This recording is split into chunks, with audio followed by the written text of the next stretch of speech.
28 ફેબ્રુઆરી સુધી 13 જિલ્લામાં ત્રાટકી શકે છે માવઠું. ગુજરાતમાં કમોસમી વરસાદનો ખતરો હજુ ટળ્યો નથી. હજુ માવઠું ગુજરાતનો રસ્તો ભૂલ્યું નથી. હજુ ખેડૂતોના માથે માવઠાના વાદળો ઘેરાયા છે. રાજ્યના 13 જેટલા જિલ્લામાં કમોસમી વરસાદ ખાબકી શકે છે. ત્રણ આગાહીકારોએ 28 ફેબ્રુઆરી સુધી ગુજરાતમાં કમોસમી વરસાદની આગાહી કરી છે. હવામાન વિભાગે આગાહી કરી છે કે 24 કલાક હજુ આકાશમાંથી આફત વરસી શકે છે. બે સિસ્ટમ સક્રિય થતા માવઠાનો ખતરો છે. અપર એર સાયક્લોનિક સર્ક્યુલેશન અને એક ટર્ફ સક્રિય થતા દ્વારકા, પોરબંદર, જૂનાગઢ, રાજકોટ, જામનગર, મોરબી, બનાસકાંઠા, સાબરકાંઠા, અરવલ્લી, મહીસાગર, નર્મદા અને તાપીમાં કમોસમી वरसाद वरसी सके છે.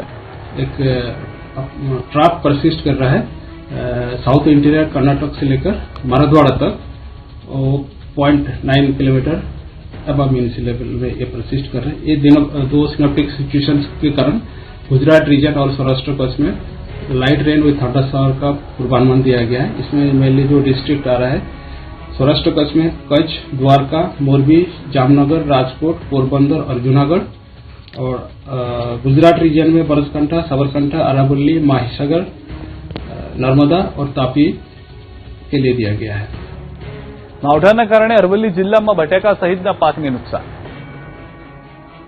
રાજ્યમાં કમોસમી માવઠાના કારણે તૈયાર રવિ પાક પર ખતરો મંડરાઈ રહ્યો છે. ખેડૂતોના મોઢા સુધી આવેલી મહેનત ધોવાઈ જવાનો ખતરો છે. ત્યારે અરવલ્લી પંથકમાં પણ માવઠાએ ધરતીપુત્રની મુશ્કેલી વધારી છે. અરવલ્લી જિલ્લામાં રવિ સિઝનમાં ઘઉં, ચણા, બટાકાના પાકનું મબલક ઉત્પાદન વાવેતર થયું છે, જેમાં બટાકાના ખેડૂતોએ સમયસર ઉત્પાદન લઈ લીધું છે. તેવા સંજોગોમાં ઘઉં અને ચણાના પાકમાં કમોસમી વરસાદે નુકસાનની શક્યતા વધારી દીધી છે. હેક્ટર દીઠ હજારો રૂપિયાનો ખર્ચ કરી રહેલા તૈયાર વાવેતરમાં વરસાદી માવઠાએ પાકને ભારે પવન વચ્ચે આડો પાડી દીધો છે, જેથી ઘઉંના દાણા તૂટી જવાની શક્યતા રહે છે, જેના કારણે ઉત્પાદન ઘટવાની સાથે ખેડૂતોની આવક પણ ઘટશે.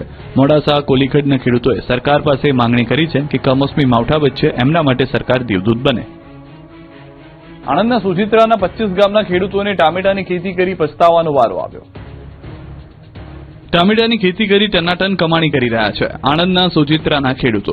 પરંતુ સુચિત્રામાં 25 ગામમાં 1500 હેક્ટર જમીનમાં ટામેટાની ખેતી કરતા ખેડૂતો પર કોઈની જાણે નજર લાગી ગઈ હોય તેવું લાગે છે.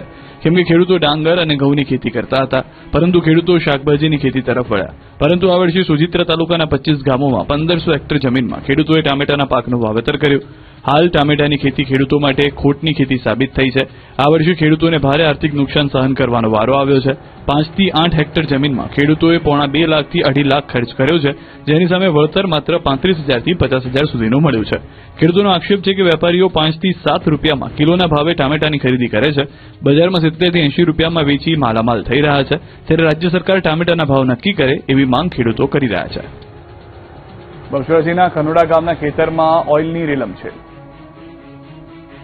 સામાન્ય રીતે ખેતરો પાણીથી લથબથ હોય, પરંતુ બહુચરાજીના કનોડા ગામના ખેતરો જોઈ લો, પાણી નહીં, પાકમાં ઓઇલ ફરી વળતા ખેડૂતોમાં રોષ ફાટી નીકળ્યો છે.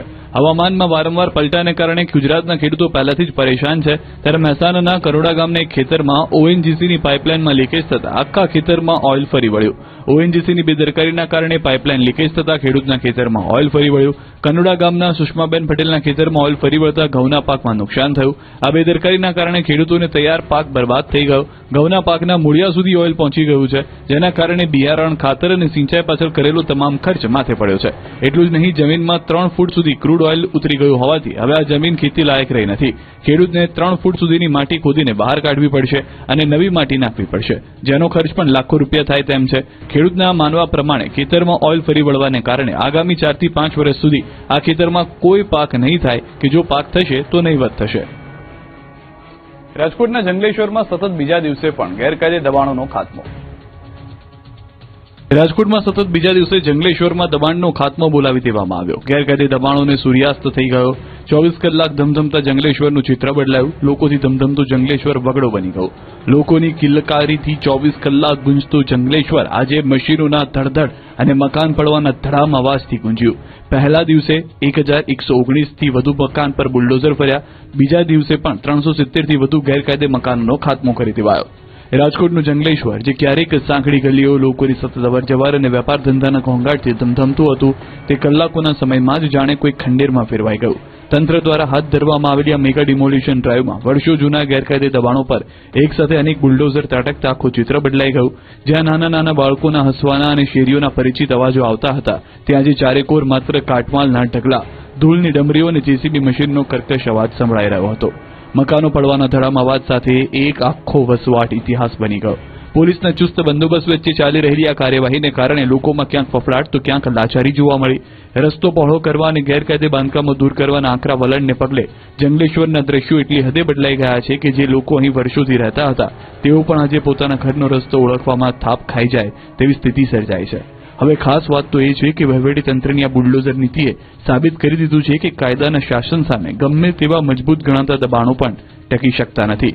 જે વિસ્તાર 24 કલાક જીવંત લાગતો ત્યાં આજે માત્ર પથ્થરોનો વગડો અને સુનકાર વ્યાપેલો જોવા મળ્યો.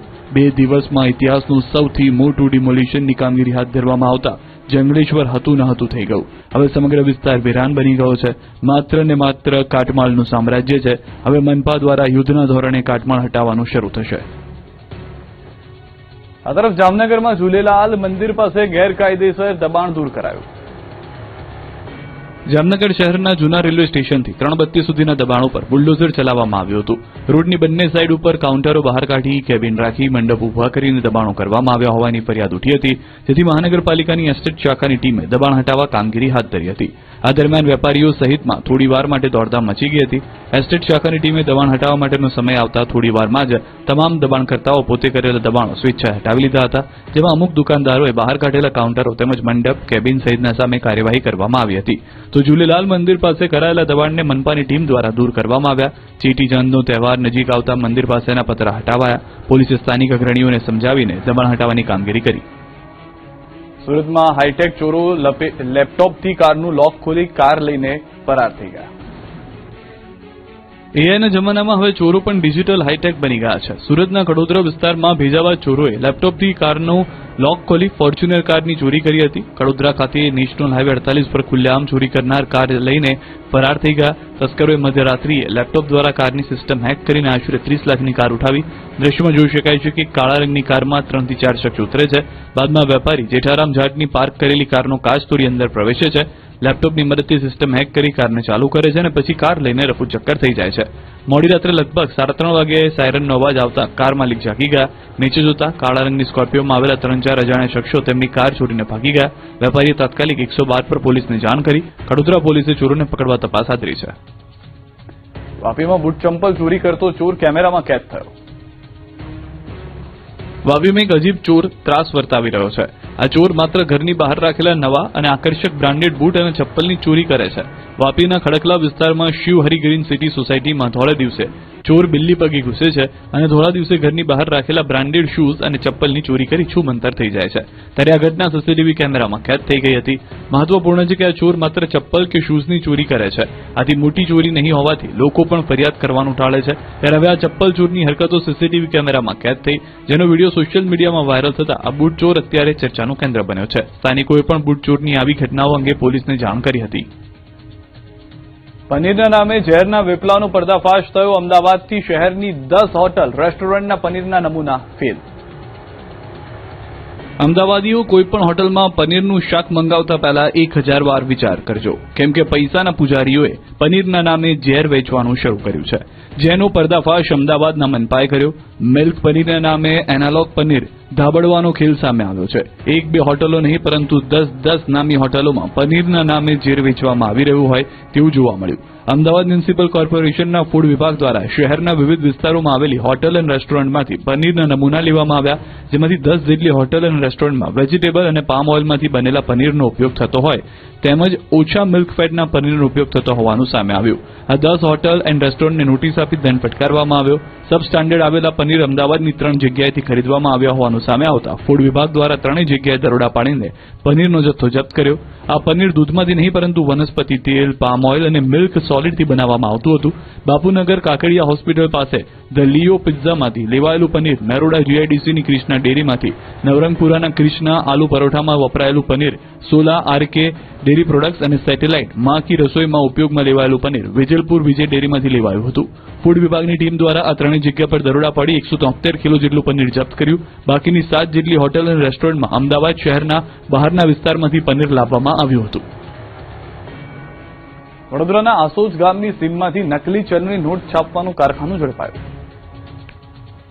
વડોદરા જિલ્લાના સાવલી તાલુકાના આસોજ ગામમાં ભાડાના મકાનમાં નકલી ચલણી નોટો બનાવવાનું કૌભાંડ સામે આવ્યું છે. વડોદરા ગ્રામ્ય એલસીબીની ટીમે રેડ કરીને 500ના દરની 14 અને 200ના દરની 2 નકલી ચલણી નોટો જપ્ત કરી અને 2 આરોપીઓની ધરપકડ કરી. એલસીબીએ બંને આરોપીને મંજુસર પોલીસને સોંપ્યા. બંને આરોપીઓ પોલીસની નજરથી બચવા માટે વડોદરા જિલ્લાના આસોજ ગામમાં ભાડાનું મકાન લીધું. આ મકાનમાં રાત દિવસ 500 અને 200 રૂપિયાની અસલી જેવી દેખાતી હુબહુ નકલી નોટો છાપવાનું કામ ચાલતું હતું. ઘટના સ્થળ પરથી પોલીસે નકલી નોટો છાપવા માટે વપરાતું કલર પ્રિન્ટર, ખાસ પ્રકારનું કાગળ, 2 લેપટોપ અને નકલી નોટો જપ્ત કરી. આરોપીઓ સાવલી તેમજ આસપાસના વિસ્તારમાં ભરાતા રાત્રિ બજારમાં જઈને આ નકલી નોટો વટાવતા હતા.